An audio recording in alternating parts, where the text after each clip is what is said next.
I what is in my mind now is just a short, synopsis of the condition, the political condition in the United States as it stands now. All right, so this is so this kind of like a political podcast, Exactly. and you're the like host, and I'm your guest. Okay. All right, and so you're basically having this show as a means to share with people your takes on My political your take on the political events agenda. of the day. Agenda. And I'm on a political agenda. okay. And I just want to know more or less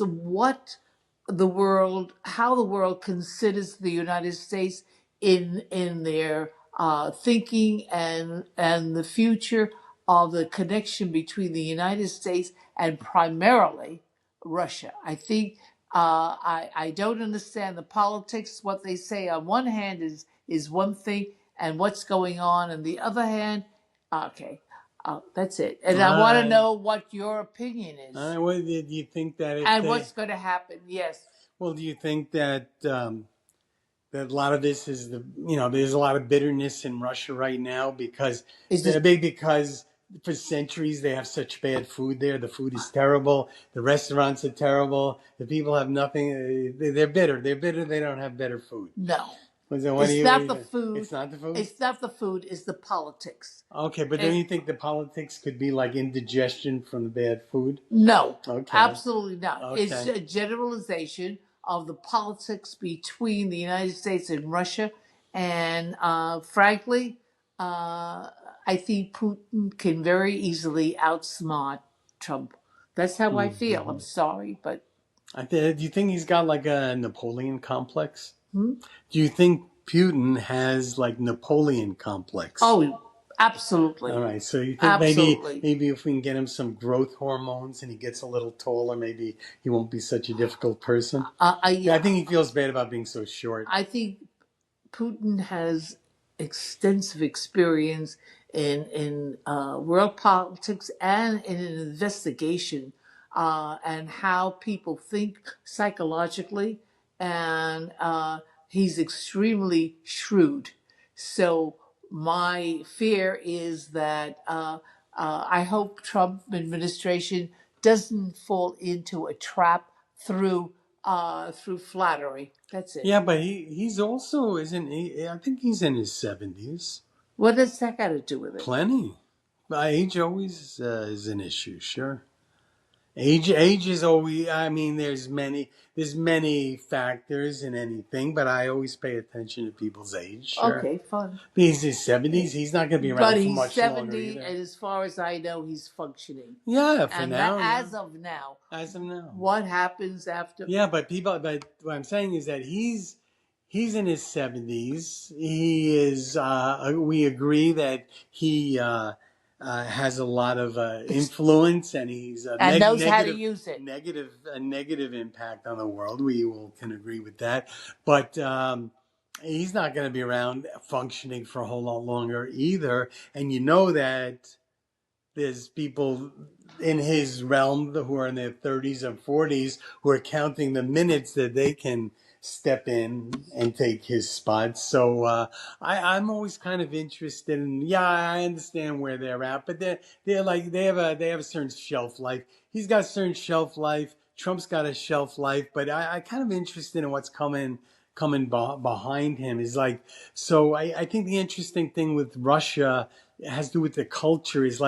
Is the young people, after he goes, are the young people going to want to reform it to something else, or are they very happy with what it is and they'll support anybody who succeeds him, who's like him?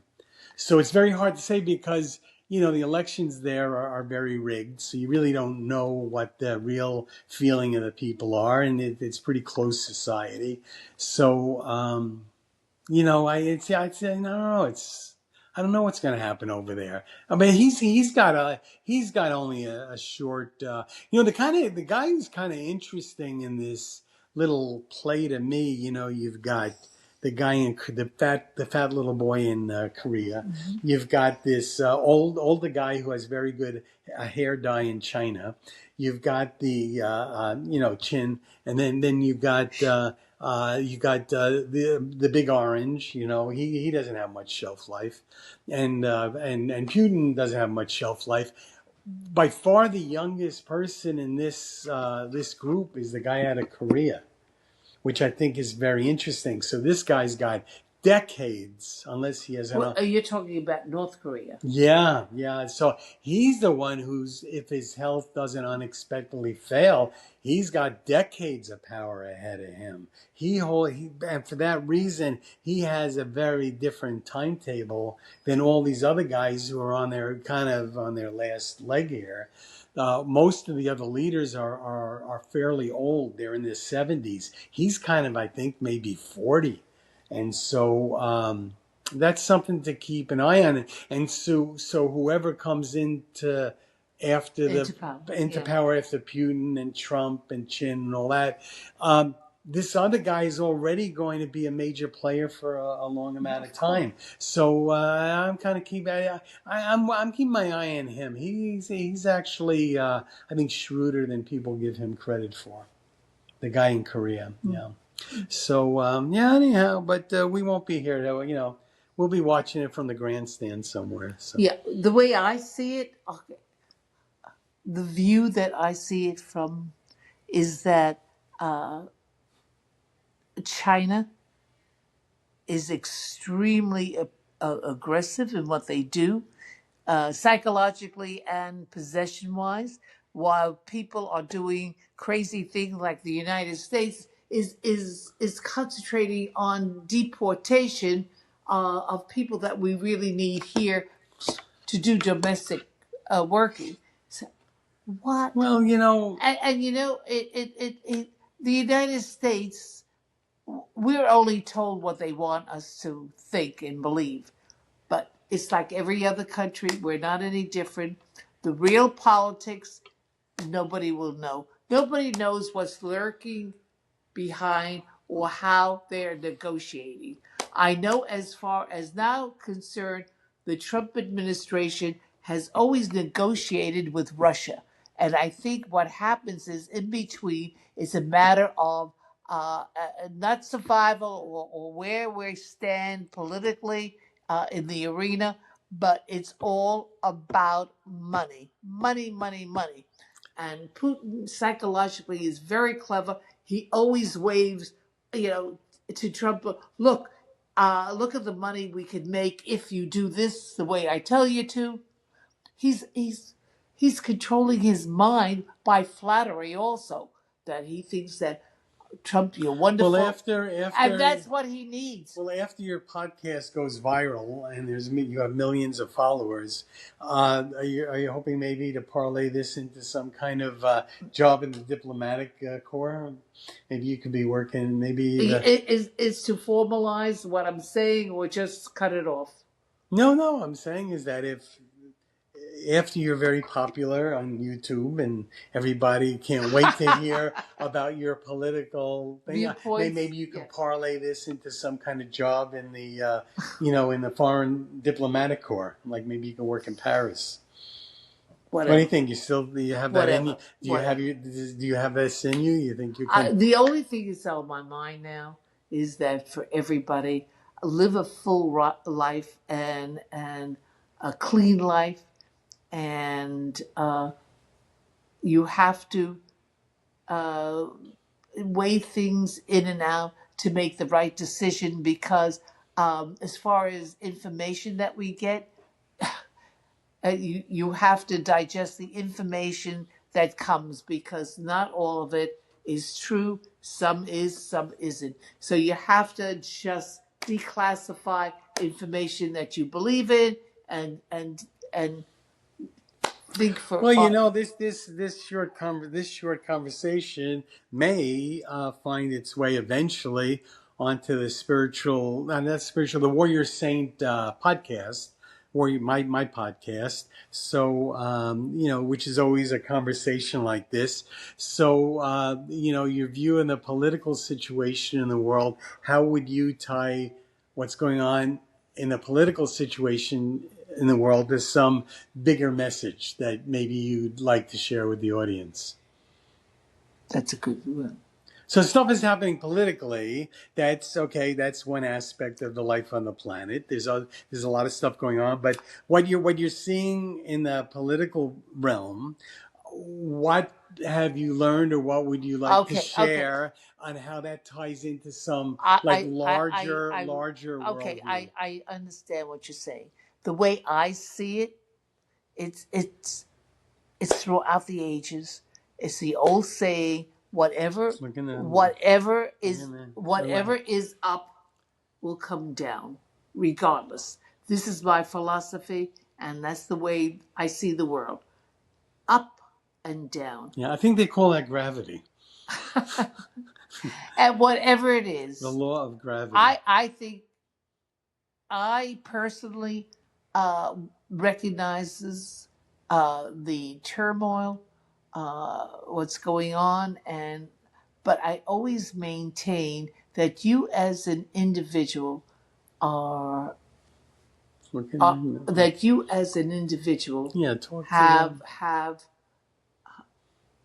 what we say all the time, and the philosopher Degas, you think, and that's important. Whatever you think, and you think for the best, and you let the life go on. Let it hopefully be a healthy life and a rewarding life. And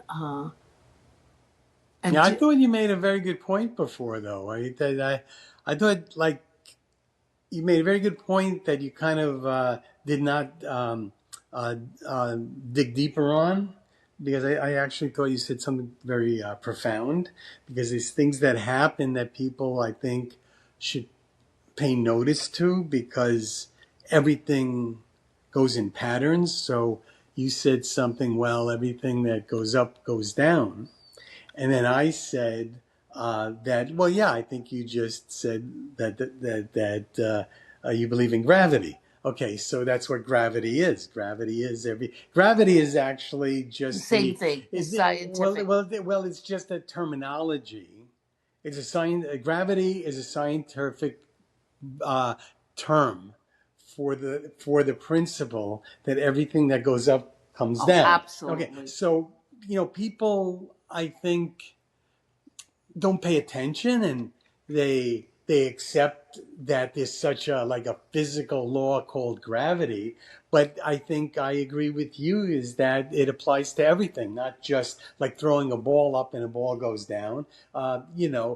Emotions go up, emotions go down, thoughts go up, thoughts go down, civilizations go up, civilizations go down, everything that goes up goes down. So I think that gravity is a Very great important. teacher. A great teacher is that if you pay attention and you accept the physical law of gravity, that it applies to everything, including politics.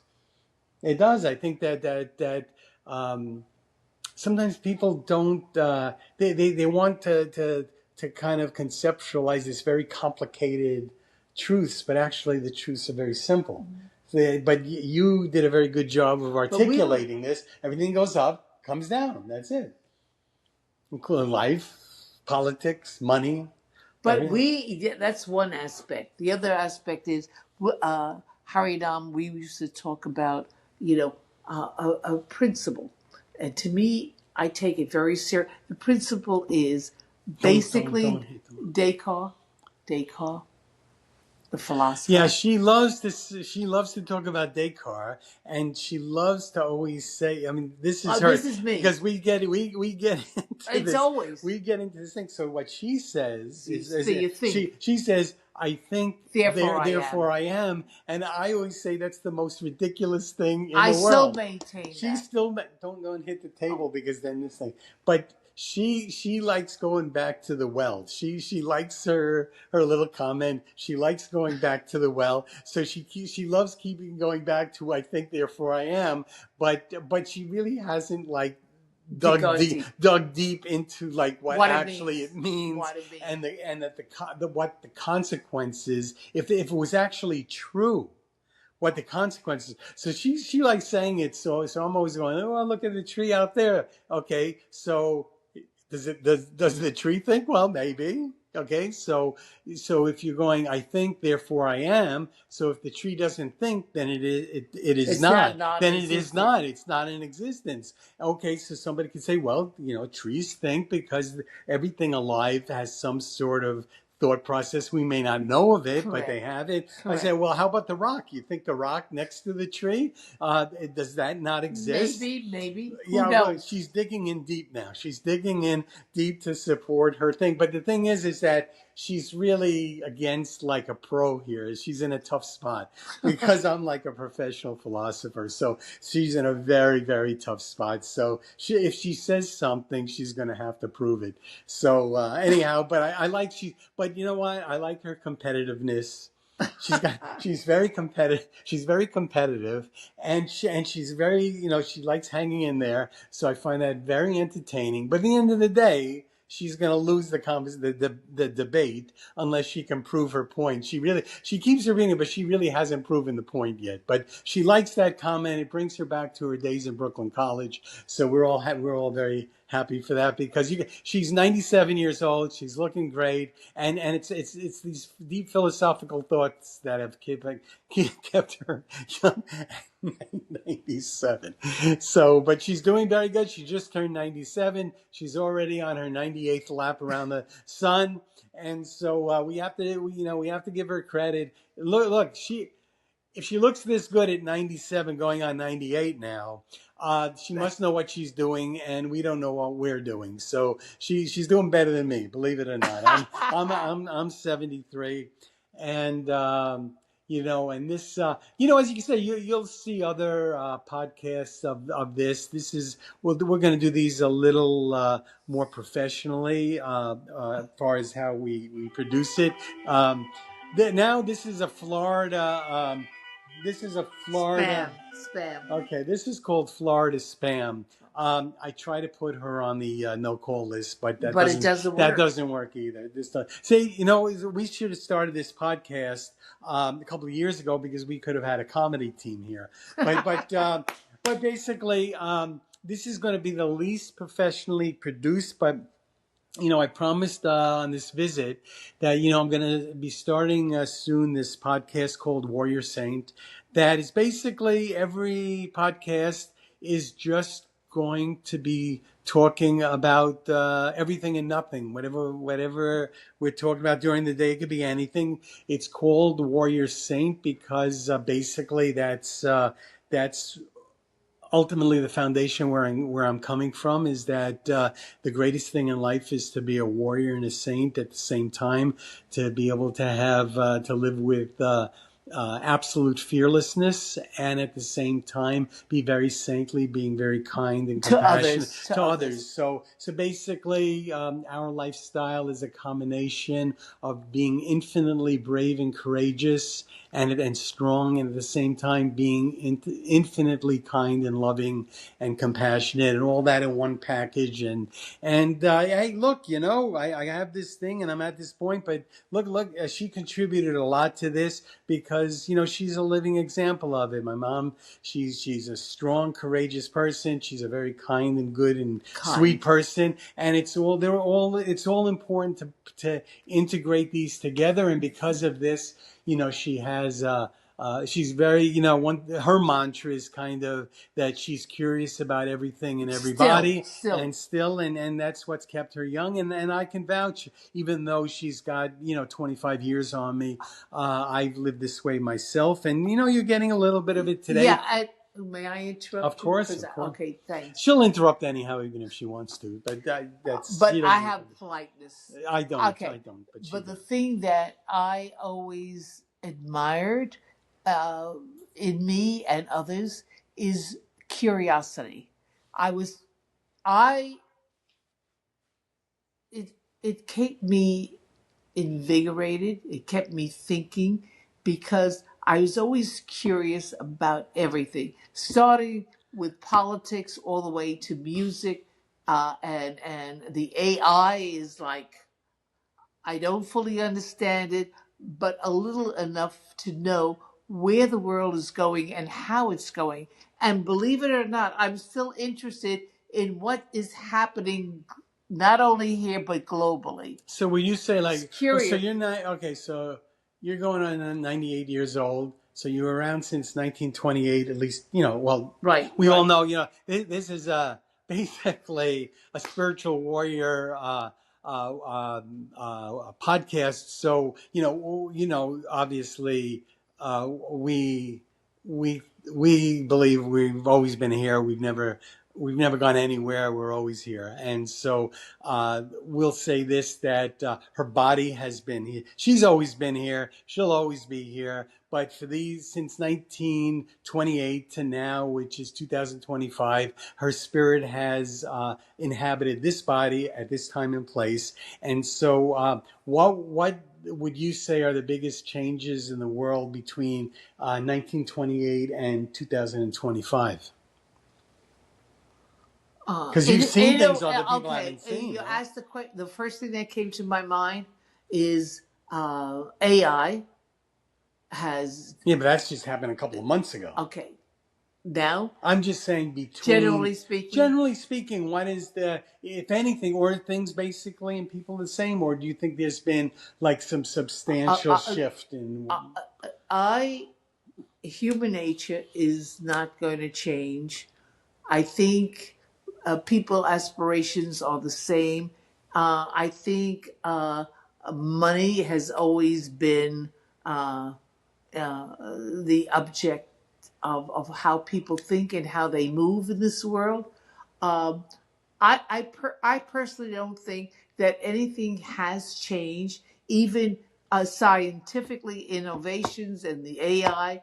I think basically people character does not change, and it is what it is. It is what it is, and the world will keep on going. And I don't see any change. If I see any change, it would be in the innovation sphere, and I do see our evolution taking place, and we will have habitation. I feel in Mars one day, very shortly, because the things are going so rapidly that a change in my time would take 20 years. Change today is like overnight. Boom, it's done.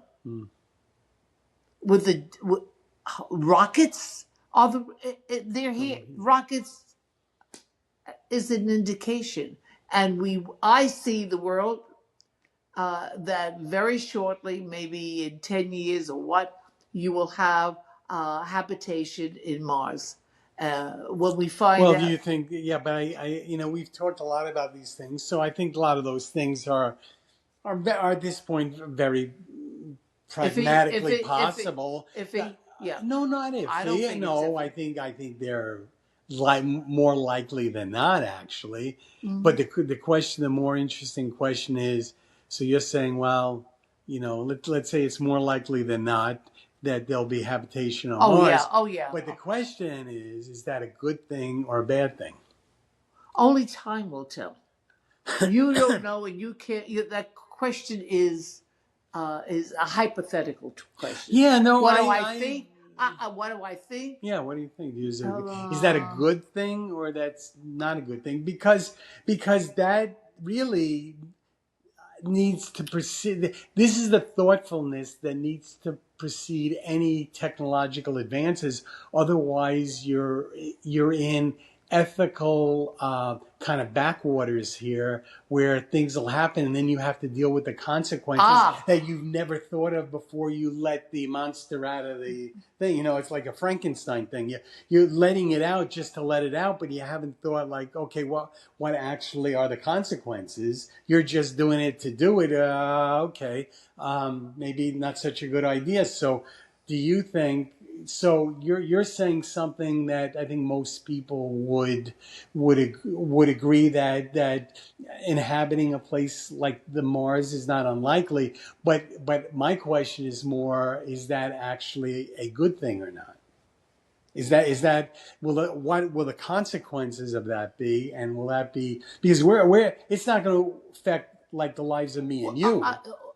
there are a lot of things involved with that question and how you're answering. First of all, I climate change is not is not reliable anymore. Right. The climate change is not reliable, and you don't know whether it will create flooding in the end here, or how the climate's going to be here. Let's say in 10 years, it may be too hot to live here, and we have no other recourse but to look elsewhere. Mm-hmm. And what I'm more concerned about is flooding. The reason I'm saying flooding is because the two spheres, the north and the south, you're going to have flooding because if the climate it doesn't change and it becomes hot, you're going to have melting. You're going to have ice melting, which is going to cause more rain and rain and rain, and flooding is the first thing that could occur. So Yeah, but even without drastic climate change, which I agree is likely, the question really is more or less more about survival of the species, because we've talked about this before. The planet itself is basically on borrowed time.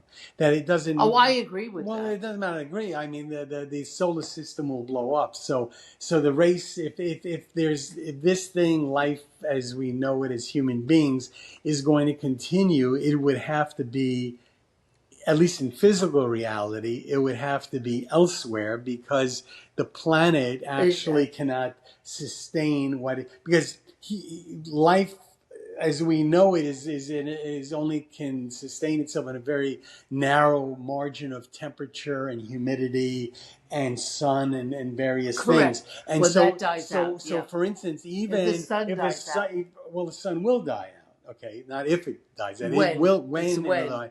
And so even if the temperature didn't change, all of this is temporary. Okay, so that's what I was asking. So you go to Mars, but you'll still have that issue. So it's going to be a question of, if the race of human beings continues, it's going to be finding habitable places in the universe as time goes on, because there'll be no escape in this solar system. They'll have to go But let to me ask you: another Do solar you system. do you think that the scientists are not taking that into consideration now? I mean, thinking of what's going to happen in the Oh, in they they know. already know that. That's what I'm I mean, bringing out. even somebody in high school student knows that, studying. Everybody knows that. Everybody knows that the sun Will is a eventually star, and that stars basically they burn out. So everybody knows that, and that getting back to our talk about gravity, is that there are planets, but the planets are kept in their orbit by gravitational pull towards the sun. But when the sun sun loses goes. power, the stones just go flying out and explode. Okay, so none of so the rock that, so it seems like we're talking right now from Florida, right? So if people here, they're in this illusion they're living on some golf club in southern Florida, but they forget that actually they're on a rock, a little rock flying through outer space with billions of other insects like ourselves, until we're not. Okay, and but if anybody knows that that's not Eventually. sustainable, that eventually could be, eventually could even be millions of years, but millions of years is actually not a lot of time in universal time. It's just a second. Okay, so relatively speaking, this is not going to be around for a lot. So it really gets to interesting questions about um, uh, going to another planet, and a lot of, and you can see what's going on in the world right now, very divisive. They're going to be taking their divisiveness to another planet. So in other words, you started off our conversation talking about politics. So if everybody is got political interest and divisions, and then the civilization has to move to another planet, they're just going to take their problems to another planet. That's right. Right. So they'll have the Republicans and Democrats fighting it out in Mars, right? So great, that's something to look forward to. So, but anyway, but you've seen, I've seen, I've been on the planet for 73 laps, and you've been on the air for 97 laps around the planet. So you've even seen things I haven't seen. So, you know, what would you? I think that people. One thing I've seen, just culturally, and this could, it's not universal, and it's different culturally, and it could change back and forth. I'm not freaked out about it, but one thing is, we've talked about this, is that how it seems that there is much less respect for both teachers and elderly people. That people don't respect the teacher, and people don't respect people who've been here for a long time and the experience and the sacrifice they've made to be here. They take it for But what I granted. wanted to bring out, Harry, now, to me, what was very important, and I lived that life, so I could speak. I was very fortunate in having an attitude. If you have a clean, good attitude, you feel your soul is washed. I had the attitude that I just, and fortunate that I just loved living. I loved just getting up in the morning and breathing and be so grateful that I'm here, and I have so much to live for, to see my daughter and son okay. They're doing fine. They're healthy. And my grandchildren, that's all, oh. So I was very, very fortunate. Also, attitude wise, if you have a clean, good attitude toward life, you'll live to be my age. Well, what do you think? I think people, the kind of person who would be interested in this podcast, is looking for that kind of Yeah, different view. And what? So you're saying having a philosophical. good? No, not necessarily philosophical. Actually, just clarity, like a very straightforward. So you were saying that one of the things that's giving you, one of the keys to giving you a good life is having a good clean attitude. What is a good clean attitude? That's up to each individual how you look at life, and one individual may feel that they're doing the right thing, and their attitude is, and others will say up yours. Right, but what's a good clean attitude for you? You're saying it's different for people. For you, so you're saying that's been a very important building block for you, is having a good and clean attitude. So what is a good and clean attitude for you in your life? God, In there's your so life? many. No, your life. For you, like you say, you have a good and clean attitude. What do you mean by that? What could you share with other people? Right. The thing that always kept me going was, luckily, I never had any feelings of being jealousy. All my feelings, thank God, that I always, if I can be of help to others, just call me. I'll be there. And looking at life, it is what it is, and you have to extract the good more than some people just look at other people with jealousies, and why destroy your life when there is so much to live for, so much to live for. I felt that way, and I think that kept me that I am going on 98. I mean, really good attitude, if you could, that is a gift. Yeah, well, and I think even better than good. I think that you have a noticeably positive attitude. All the time. Positive attitude. So sometimes people have like a good attitude, but it's not positive. So it's good natured, good intention. But you actually, there's the expression, your cup is either half full or half empty. Mm-hmm. So a positive attitude to me is, you always see your cup being half full. And again, positive attitude is very important.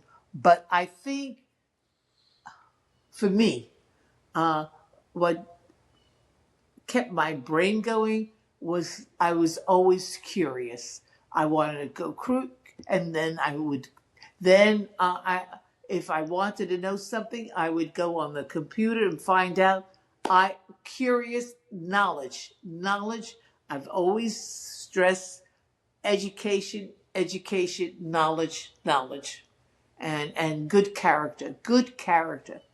Good. I think I went the cycle, and that's how I felt, and all my life, nothing changed. Nothing changed me. I've been that way since God knows what, and So do you think that you were born that way, or did you? Good question. Did you, or it's like you're basically happy with the. Hold on. She's happy with everything in her life except for junk calls from people trying to sell her something. Okay, so that's what's going on in the background here. So okay, so generally after 97 laps around the planet, in general, you come off as being very happy with your life and happy with the package, and so you've shared with the audience here that you've always had a positive attitude, and you've also. Could I emphasize what I mean by that? What I mean, good attitude means I recognize that I can't be right all the time. And that's why they have erasers on pencils. I'm kidding you. But I could truthfully say that I tried my best to bring up my children and my grandchildren to the best. It may not have been the best. You can't do everything perfectly. And I recognize that many times I didn't have the right choices. But it is what it is. I meant well, but sometimes, it's the wrong road, and I apologize to my children. But as you can hear is that we've all made mistakes, but the important thing is if we learn from them. That's, I guess, the important thing is everybody makes mistakes. The people who really have successful, fulfilling, happy lives are people who've learned from their mistakes, and it's made them better people. And I'm questioning that as far as I'm concerned. I know. I made many mistakes. I know. But at that time. But if she learned from them, only God knows. I think that's what we can say. So, but I, as an outside observer, I can vouch that I feel like she has learned very well from many of them, and she's grown dramatically as a person because of them. It's one reason myself. It's like nobody's committed more errors in. This is what I say about myself always. Nobody's committed more errors in their life than me. I've committed an encyclopedia of errors, but I never make the same mistake twice. And so I am very grateful for having made errors, and very grateful for having as many faults as I have. But they've really that's been my school. That's been my education. Has been paying attention to how I can better myself. And I would have never had an opportunity to better myself if I was perfect at everything, right? So you only can better yourself if there's something to better. So I've been very, very fortunate with that. And then the other thing, so there's the attitude. And then actually, I think I want you to comment a little bit more about something else you mentioned, because I think I probably got this from you, largely when you talk, where did you get things from? This is something that I mostly got from you. And of course, sometimes you get something from somebody and you don't realize it, like, oh my God, I got it from that person. But you don't realize it until like 30 years later that somebody actually gave you $1 million. You've had $1 million, but you don't realize that you weren't paying attention, that a particular person actually handed you that $1 million. So I have a particular thing that I'd have to say I primarily, definitely primarily got from you, and that is this. One of the really foundations of the success in my life and the fulfillment that I have in my life come from a very important thing that I have that very few people have, but you have, and I thank God I got from you, is that we both are like curious about everything and everybody. Okay, and I actually, the truth is, people say that, but I can probably count on a couple of hands the people who I've met who are like really in the Hall of Fame.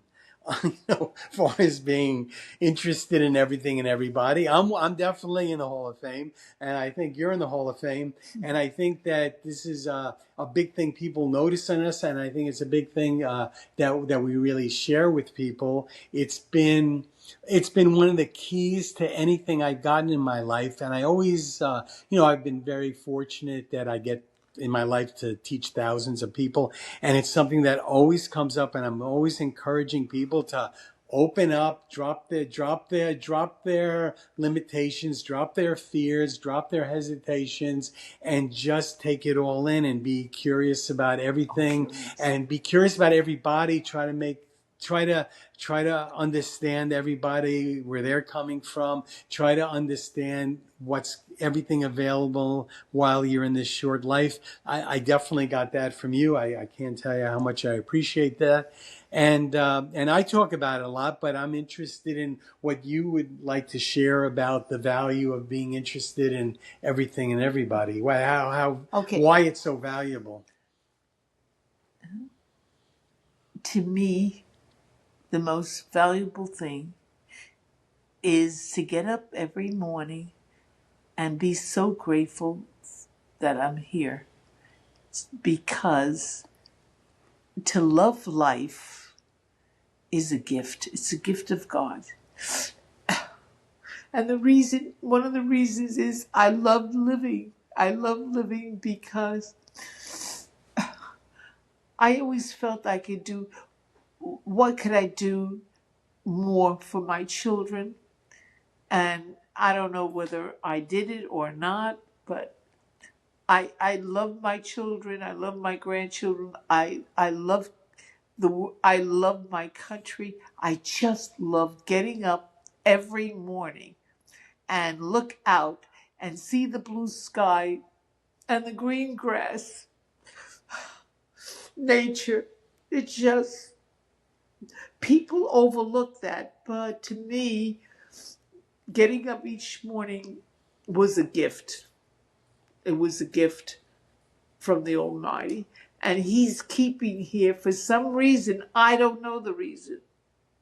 I should have been gone long ago. But He's still keeping me. And I'm still wondering, why is He keeping me? Maybe he was keeping you to make this podcast. I hope so. It's part of it, I'm sure. You see. Oh my God! It is 97 years old, and the remarkable thing is, like, I got up this morning, I looked outside and go, oh my God, another day, and then immediately, I went to see the news. Curiosity importante. Yeah. Well, I'm staying away from the news this week. I got to get better. And then the news is not something that gets me better, but I know. I'm highly informed. You'll get there. I'll get there. I'm well enough to watch football, but I'm not well enough. And I wanted to say,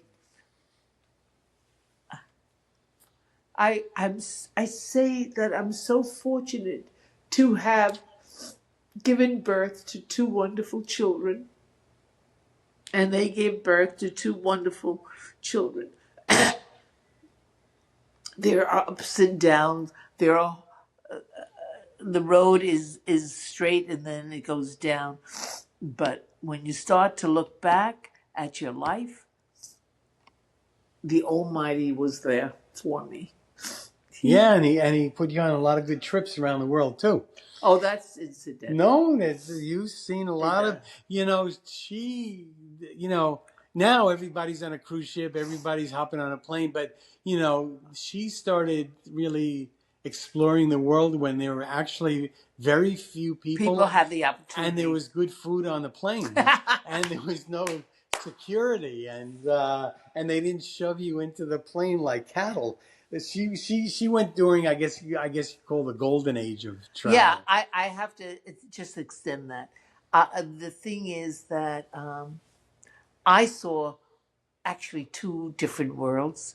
My world, which was very privileged, because my husband and I would travel when nobody was traveling. So we did most of the traveling in the 60s, like 1960. And what a difference between then and now. Luckily, we were privileged. We really were. But I especially, I raised two good children. Yeah, you must have had a third child because I wasn't one of them. That's not true. That's not true. I always wanted to be closer to my son, and he had other ideas. A very difficult person, yeah. Not her fault. Very difficult person. It doesn't matter. I know what you are. Yeah. I know what you are now. And what was that? And you know what? Actually, it's interesting because, as many of you know, I go to India quite often. But she was basically in India probably 15 years before I ever went to India. Oh yeah. And I loved India then. I thought it was the most fascinating country I've ever. And I visited most countries at that time. My husband and I traveled when we were retired, and. Yeah, we disagree on most other things, but we can agree that India is the most interesting country to travel. It's true. In many ways. Yeah, in many ways. Interesting in that you saw another world and you could recognize how people live. And it was very disturbing, very disturbing. India was very disturbing. And cruelty did exist between the British and the Indian servants. They couldn't care less. They couldn't care less. And it is what it is. It was what it was. It's and changed quite a bit. And it will continue to be the same way. Changed quite a bit. It changed. It has changed quite a bit. It's changed. It's like even I was in India a couple of months ago. We're in 2025. And I'd say that India is actually even quite a bit different than when I was back there in 2023. And in 2023, it was different than 2018. It also, everywhere is just accelerating much. One interesting thing, and I think you could verify this because you were in India many, many years ago, is that many years ago, almost all the tourists in India were foreigners. Okay, we're foreigners.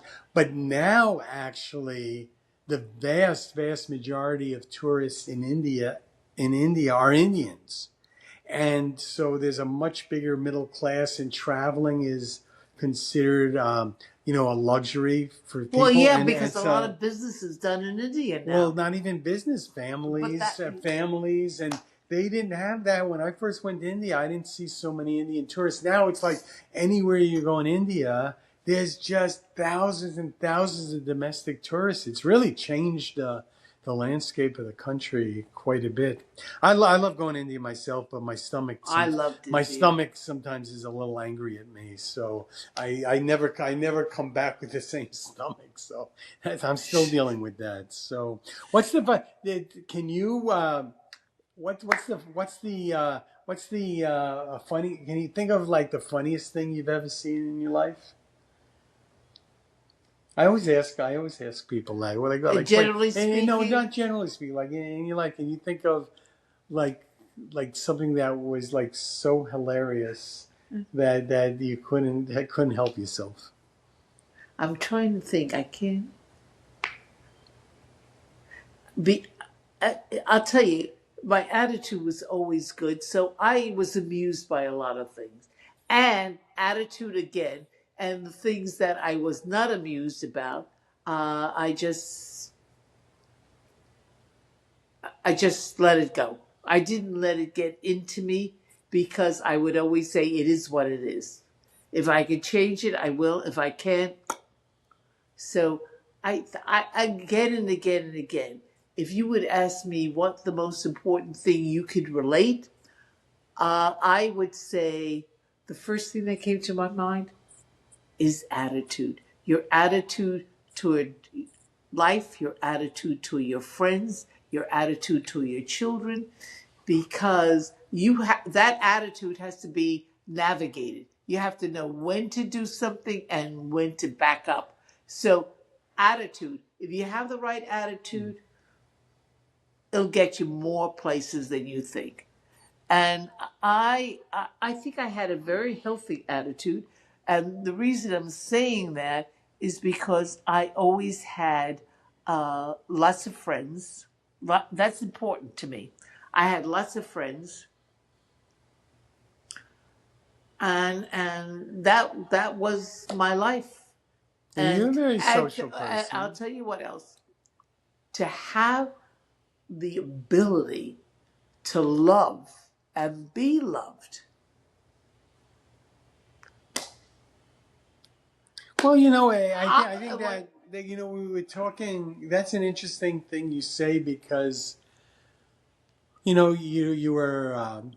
were talking the other day. We were talking about compassion the other day, and now you're saying, well, you had the gift of being able to love and be loved. oh yeah. And you look around the world and there's all this like anger and hatefulness. But you know what? I've always kind of, now that I'm older, I mean, when I was younger, I really didn't quite understand it. But now, at a more advanced age, I kind of, and I think it's tied into compassion here too, is that people do awful things, and people say often awful things, and there's so much hate and resentment in the world. But I'm really thinking that if a person has the gift of love to love and be loved, they have no reason to hate anybody. And But the people who hate, it's like it's nothing about that they're hateful people. It's like they're empty. They've never really loved, and they've never been loved, and they feel this existential emptiness that causes anger, resentment, and hatred and all this. Because if they're a person who's filled with love, giving love, and is receiving love, why would you hate anybody? There's and no, that's there's true. I no, know. I yeah, know. there's no, and so I've learned this, and so it's kind of like, I protect myself, and I don't let people take advantage of me. But if people do or say things that are negative towards me, I don't take it personally, because if they were really happy, why would they be attacking me? I've never done anything to them, and so I don't take it I've actually learned as I've gotten older to, like, if somebody's doing that, to kind of looking at them with compassion, like, wow, That's just too bad. and I don't try to give them a lecture or any. I don't try to prove a point, but within myself, I'm going, they're so angry at me, and they're doing this, and they're saying this, and I'm going, it has nothing to do with me. I'm a perfectly fine person. It's kind of like, what is it in them that's so dark and empty that they have to feel the way that they have to feel, and I feel bad for them, because one thing that I have in common with them is that every night we both go to sleep. So I go to sleep and I sleep like a baby, and they can't go to sleep. I know that. So they can't go to sleep because they're tormented with what they don't have. But what they don't have is love and be loved. Yeah, but we all go through different stages. Now, I think your attitude to your mom is a little bit more compassionate, but there was a time where there was friction, which is a normal way. I mean, it's not unnormal. It happens all the time, but the end result is, what did we learn through our mistakes? And That's it. I could have been much better. But I don't have that. I always one thing I've learned, um, and we've talked about this getting older in life, is that in most cases it's nobody's fault and everybody's just trying their best, and that's the best they can do at that time. And then you get challenged. This is why I like challenges. This is why I like friction. This is why I like conflict, is that it makes you, I mean, conflict, friction, challenges makes you feel uncomfortable. And you don't want to be uncomfortable forever. So if you want to be less uncomfortable, you have to look at your own part in that thing, because you have no control over the other person. You only have control over yourself. So yeah, I don't actually have any regrets. I just am happy. I'm just grateful that I found my way to where I need to be, and I'm grateful for the inner resources that I have to do my part in it, and I'm really grateful to you and all the other important people in my life who've had some piece in this. That I'm basically, I've got to the point that I basically see myself as not even existing. As an individual entity. I'm a product of everything that's kind of fed me. My parents, the good experiences, the bad experiences, the marriages, the divorces, my spiritual teacher, my religion, all these different things have kind of factions, yeah, come together to bake a very delicious cake, and I'm very happy eating that cake. And nothing, but the thing is, I realized that none of this actually belongs to me. Nothing, zero. It's like it's not mine. I don't own any of this. It's stuff that's just kind of come through with me. And to the fact that, and I said this earlier, that the fact that I'm one of the few people that truly is unbelievably curious in everything and everybody, I was able to learn. You got that from me. Well, I learned that from definitely. I learned that from the master. You're the master, and I learned that from the master, and it just was natural, and it never got out of me, and I actually even developed it more to the point that it was like a hydrogen bomb, and that's how I am 24/7. And but that's what I'm saying, is that it's not. I don't own that. I mean, that was a gift she gave me, but it's not. Doesn't belong to me. It's for me to take it from her and to pass it on to other people. That's the important thing, is that it's so valuable what she taught me, but what's even more valuable is that I don't keep it to myself, that I inspire other people that this is the best way to live, to be interested in everything and everybody. It is really it's one of the keys to living a fulfilling life, to living an expansive life. And hey, God just gave me the tools I need. God provided me with the mother I needed. Another mother wouldn't have given me this curiosity. And so that mother gave it to me. I didn't give her due credit for decades for it, but it doesn't matter, because in the end she's gotten, as you can hear, due credit. And which due credit means is that 100% of the credit belongs to her and 0% belongs to me. So basically, I'm just gratefully accepting it, and I hope in my lifetime I've helped others. Be honest, and I must have had negative areas, which is normal, because we're not all correct all the time, and that we're not wrong all the time. But no one can be 100% right all the time. So I might have done things that were not that affirmative. You know, I And learned an I important thing from we have the daily Sikh prayer every day is called the Ardas. And those of you who are familiar with the Ardas, the daily Sikh prayer, there's a line in there. And it took me, you could do these prayers just kind of like a ritualistic, but actually there's a lot of wisdom in there. And sometimes it takes years to kind of absorb it. But one of the most important lines in the Ardas is that, and of course the Ardas, you're talking with God and you're asking God for certain things. So one of the most important things in the Ardas is that you're asking God for the strength to overlook the shortcomings of others. of Okay, others. that you overlook and forget. You're actually this part of the prayer. God, help me overlook and forget the shortcomings of others, and that I only put my attention on being a better person myself. And it took me a long Wow, term. wow. It took me a long time to kind of absorb that teaching, but now it's very much in me. Is that I don't. I'm aware of it, but it's like I'm aware of the shortcomings of the people around me. I'm aware of my own shortcomings, but that's not where my attention is. My attention is actually seeing the strengths in other people and helping them develop those strengths so they can have As a. well as their weaknesses. And no, but I don't actually do that. I don't actually point out to them their weaknesses.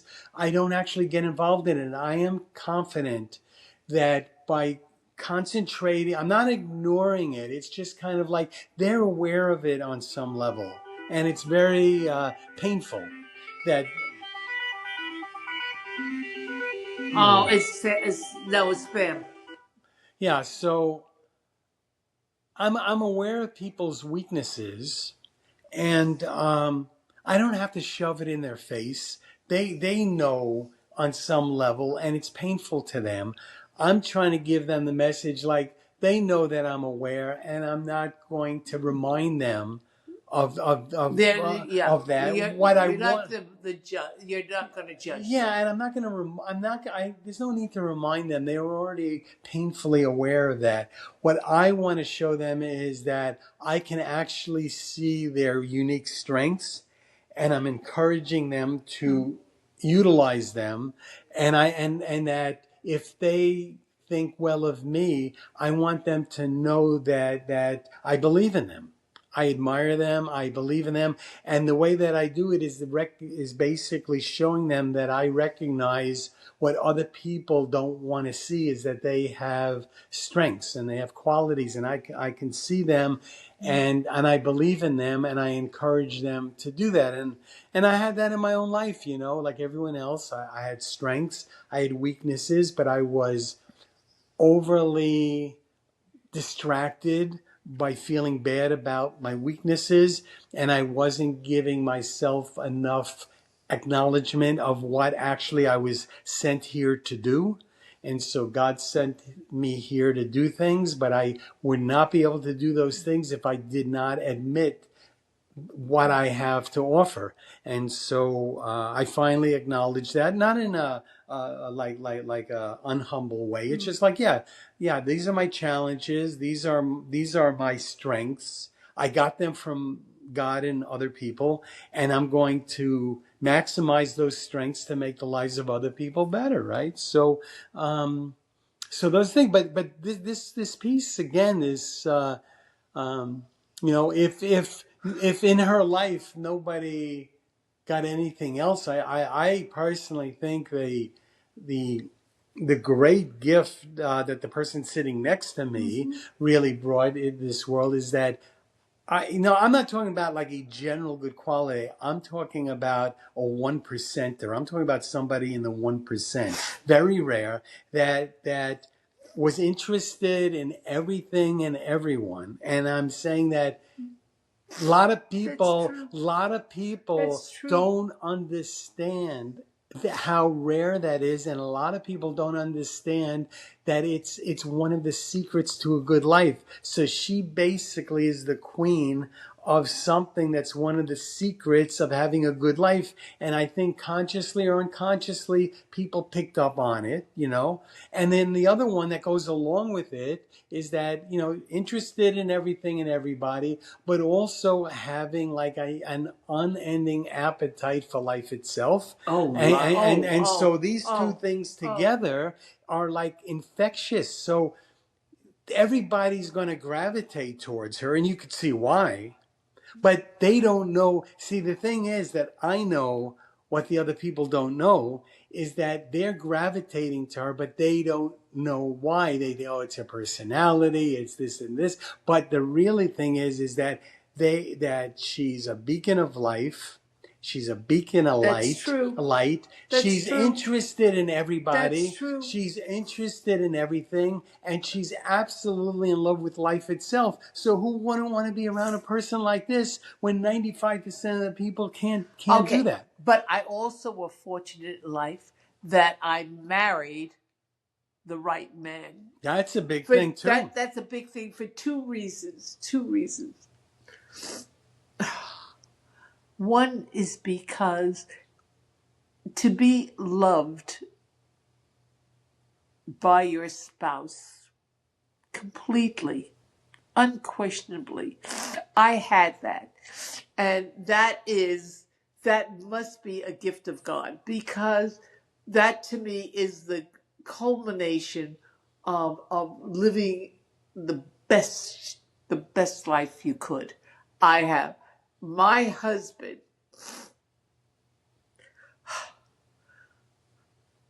He was my appendage. He was part of me.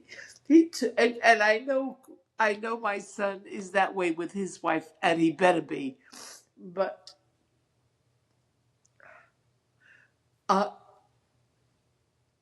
I had the best,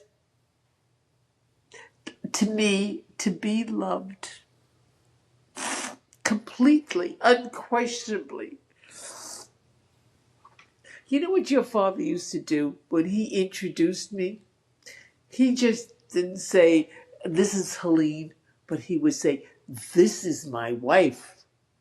And I will never remember that. I will never forget that.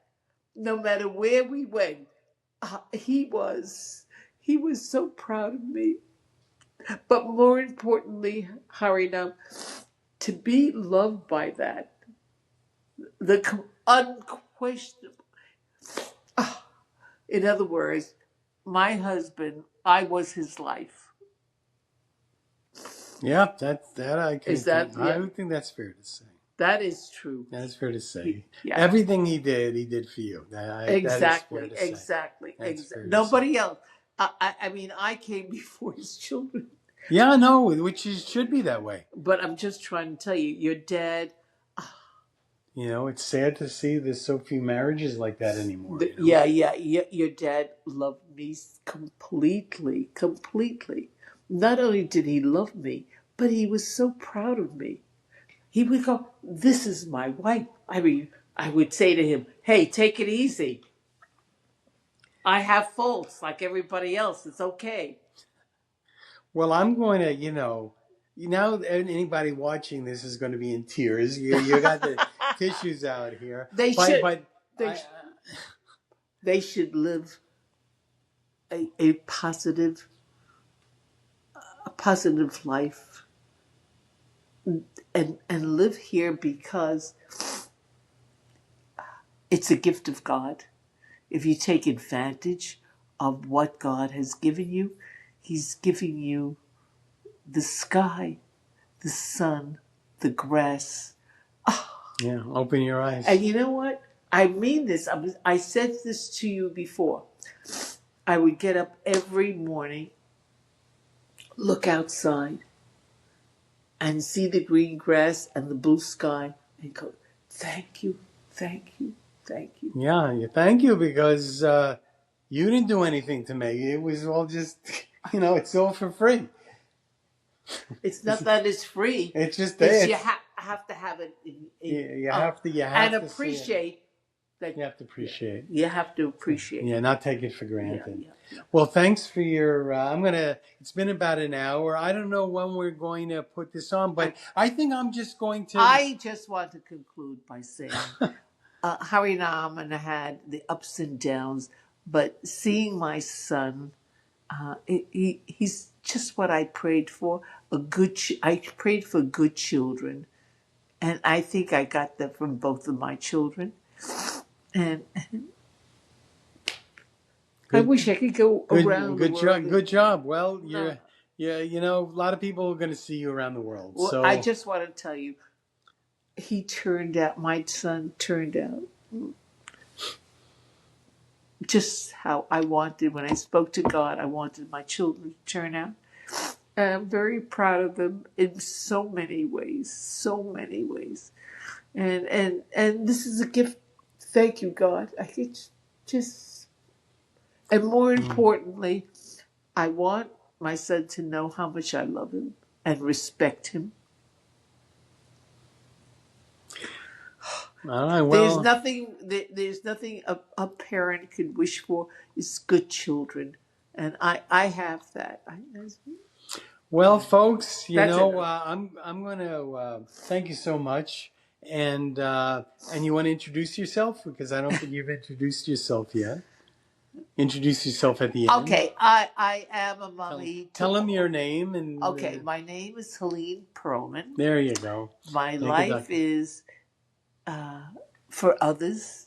If I could be of help to others, I'm so proud also of my son and my daughter and my grandchildren, and still be alive.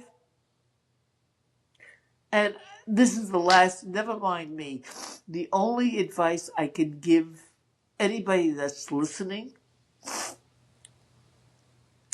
have a healthy life, good feelings toward your friends and your family.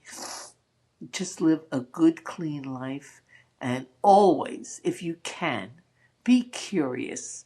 That'll keep you going also, not only for yourself but for others. It's there for you to use. Use it, and just everybody, good attitude, and stay well. That's it. Okay, well, finished. thanks for hanging out. And, you know, again, this is coming from Warrior Saint.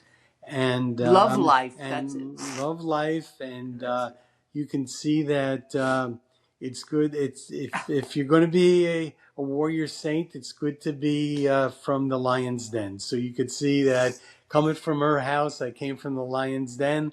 And I continue that forward. And thanks for joining us.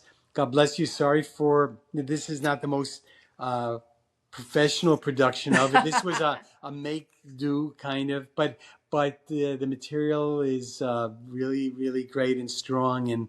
And thanks so much for giving us the honor of your time and energy. So we see you soon. I want to hear. You want to hear the joke? Okay. Oh, here's the joke. Just wait a minute. This is humorous. I looked in the mirror this morning, and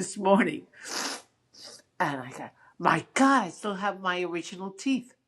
I don't have any false teeth. Look, my teeth, original, and to this day,